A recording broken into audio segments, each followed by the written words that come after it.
GMA Weather, serbisyong totoo ng GMA News. Mga kapuso, kaninang umaga pumasok ng PAR ang bagyo at tinatawag na ngayon ito sa kanyang local name na Amang.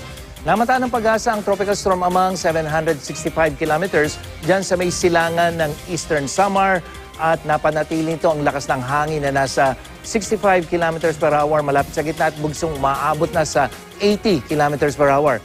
Kikilos ito pakanluran, hilagang kanluran sa bilis na 19 kilometers per hour. Bilang maagang abiso sa mga babiyahe lalo na sa dagat, nagpapalabas po ang pag-asa ng abiso kung saan sila maaaring magtaas ng public storm warning signal sa loob ng 6 na oras o bandang alas 11 ng gabi. Maaaring nasa ilalim na ng storm signal ang mga probinsya ng Catanduanes, Northern Samar at Camarines Norte kaya dapat po maging IM ready na. Pero ngayon pa lamang delikado na pong pumalaot sa seaboards ng Northern at Central Luzon at sa lahat ng Eastern Seaboard ng Luzon, Visayas hanggang dyan sa may Mindanao. Kaya yung pong mga maliliit na sakyang pandagat ay delikado pong pumalaot base sa gale warning ng pag-asa. Base sa forecast track ng ahensya, hindi po inaasahan ang paglandfall o pagtama ng sentro ng bagyo sa kalupaan.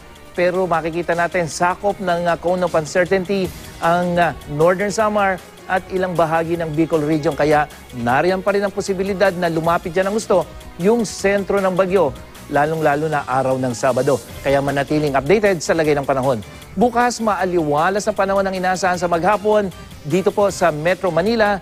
Tamang-tama po, lalong-lalo na doon sa mga mag-aabang sa motorcade ni Pope Francis. At sa Tacloban City naman kung saan tutungo ang Papa sa Sabado, maulang panahon pa rin po ang inaasahan. Magiging maulan din sa Metro Manila sa araw naman yan ng linggo. At yan ang latest mula sa GMA Weather. Ako po si Nathaniel Cruz. Magplano para sigurado. I am ready. Serbisyong totoo ng GMA News.